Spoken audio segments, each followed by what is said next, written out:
నమస్కారం, మీరు చూస్తున్నారు HN9 టీవీ. అదుపు తప్పి లారీ బోల్తా పడ్డ సంఘటన కొమ్మలపూడి సమీపంలోని జాతీయ రహదారిపై చోటు చేసుకుంది. నెల్లూరు జిల్లా మనుబోలు మండలంలోని కొమ్మలపూడి సమీపంలోని జాతీయ రహదారిపై అదుపు తప్పి లారీ బోల్తా పడ్డ సంఘటన చోటు చేసుకుంది.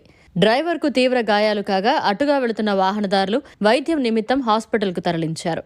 ఈ విషయంపై ఎలాంటి కేసులు నమోదు కాలేదని పోలీసులు తెలిపారు.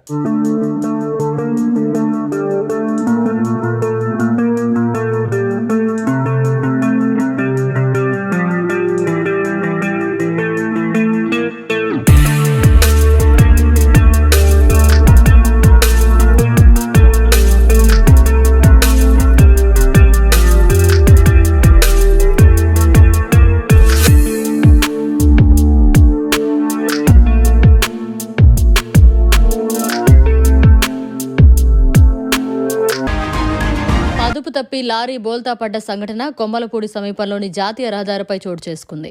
నెల్లూరు జిల్లా మనుబోలు మండలంలోని కొమ్మలపూడి సమీపంలోని జాతీయ రహదారిపై అదుపు తప్పి లారీ బోల్తా పడ్డ సంఘటన చోటు చేసుకుంది. డ్రైవర్కు తీవ్ర గాయాలు కాగా అటుగా వెళుతున్న వాహనదారులు వైద్యం నిమిత్తం హాస్పిటల్కు తరలించారు. ఈ విషయంపై ఎలాంటి కేసులు నమోదు కాలేదని పోలీసులు తెలిపారు. మరిన్ని అప్డేట్స్ కోసం మన HN9 టీవీ ఛానల్ ని సబ్స్క్రైబ్ చేసుకోండి.